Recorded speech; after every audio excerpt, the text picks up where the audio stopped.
We've all probably seen the videos. A smiling couple standing in the front of a tiny modern cabin in the woods saying they escaped the system, cut their bills in half, and now live a peaceful minimalist lifestyle. Tiny houses, they look like the perfect financial hack. Smaller space, a smaller payment, smaller problems. But what almost nobody tells you is that tiny houses are usually terrible investments. And a lot of owners, they quietly lose money on them. And the dream sounds smart until real life shows up with land costs, zoning laws, and rescale problems, hidden maintenance, and financing nightmares. And tiny houses, they sell the fantasy of freedom, but financially, they often behave more like expensive RVs than actual homes.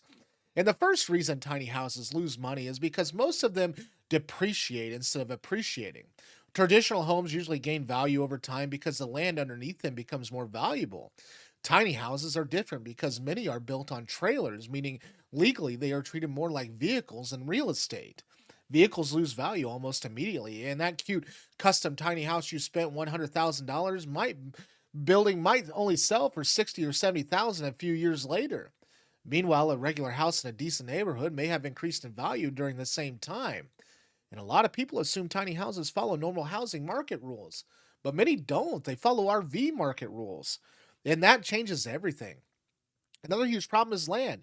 Tiny house influencers love showing the house off itself, but they rarely explain where the house actually sits.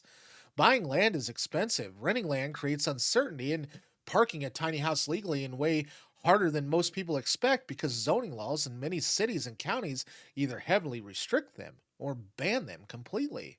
And some owners spend months trying to find legal places to park.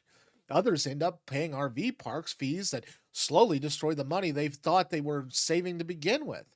You can own the tiny house and still not truly own a stable place to live. That creates a major long term financial risk. Financing is another hidden disaster. Most banks do not treat any tiny house like traditional homes. That means buyers often cannot get standard 30-year mortgages while lower interest rates. Instead, they get personal loans, RV loans, or shorter term financing with much higher monthly payments and interest rates. Imagine paying luxury car loan rates on something you thought was a smart housing investment. A regular home buyer might lock in a lower mortgage and build equity over decades, while tiny house buyers sometimes end up making large payments on a structure that is losing value every year. Then comes the resale value, which is where many owners, get crushed. Tiny houses are incredibly personal, and one person's dream design is another person's nightmare. Custom ladders, loft beds, tiny kitchens, compost toilets, weird storage spaces, and ultra specific layouts make the resale market much smaller. Selling a normal house is already stressful. Selling a tiny house can feel impossible because your buyer pool is shrinking dramatically. Families usually cannot live in them comfortably. Older buyers may hate climbing ladders, and tall people may feel trapped, and remote workers may realize that this is nowhere quite quiet to work. What looked amazing in a YouTube montage can feel catastrophic after 6 months. Because the market is a niche, sellers often had to cut prices hard just to attract buyers. And maintenance is another reality people underestimate. Tiny houses may be smaller, but smaller does not automatically mean cheaper. In fact, tiny homes often use custom built systems and compact appliances that can cost more to repair or replace. Water damage becomes a massive issue because there's less room for mistakes, and poor ventilation can lead to mold quickly.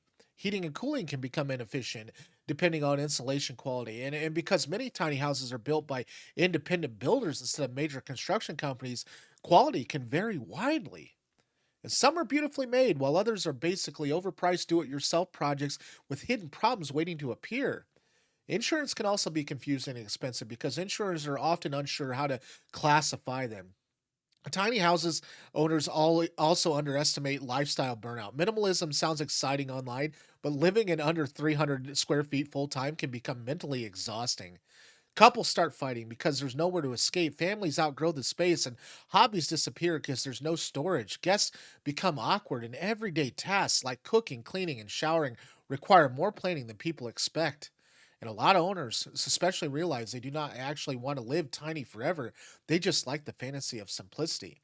And once they decide to move out, they discover they spend huge amounts of money on a structure with a weak resale demands. Social media plays a huge role in the tiny house illusion.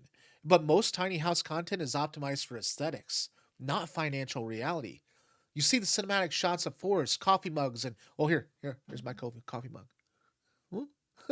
And cozy lights, but you rarely see the owners talking about septic systems. Here I am, I'm talking about it. This is because I'm trying to change that. Winter installation failures, too, is another one. Legal parking restrictions or refinancing problems. Tiny house photograph extremely well because they feel unique and creative, but uniqueness doesn't always equal smart investing. And in many cases, people are paying luxury prices for novelties. And some custom tiny homes now cost over $150,000, which completely destroys the original idea that tiny living is a cheap alternative. And at that point, buyers could potentially purchase a small traditional home with land and actually appreciation potential in cheaper markets. They're a situation where tiny house can make financial sense. If someone already owns land, has strong building skills, avoids debt, and treats the tiny house as a lifestyle choice instead of an investment, it can work. They can reduce expenses and live more simply, but the key difference is expectation. People lose money when they think tiny houses are guaranteed financial hacks. They are not magical wealth building machines. They are niche lifestyle products with serious limitations, and the smartest buyers understand that up front. Tiny houses are not automatically bad, but they are often sold with unrealistic promises. People will hear words like freedom, minimalism, and affordable living, and they assume the numbers will naturally work out. But real estate success usually comes from location, land ownership, financing advantages, and long term appreciation. Tiny houses often misses several of those ingredients, and this is why many homeowners eventually discover they bought something trendy instead of something financially powerful. The tiny house dream can absolutely create a simpler life, but simpler it does not always mean smarter financially. Sometimes the smaller house comes with bigger problems, and by the time people realize it, their money is already gone. Thanks for watching today's video. If you found value in today's video, please subscribe. We're looking to build a community here, and we can't do that without that. Without the subscription base and without you here, we can't build this community. And I want you here on every video. I'm going to be making another video tomorrow, and every day I'm making a video. And I want to see you here. So subscribe. I appreciate it. Every morning I wake up and see it. It makes my day. So do that for me if you would. Thanks for watching, and we'll see you guys tomorrow. Have a good one.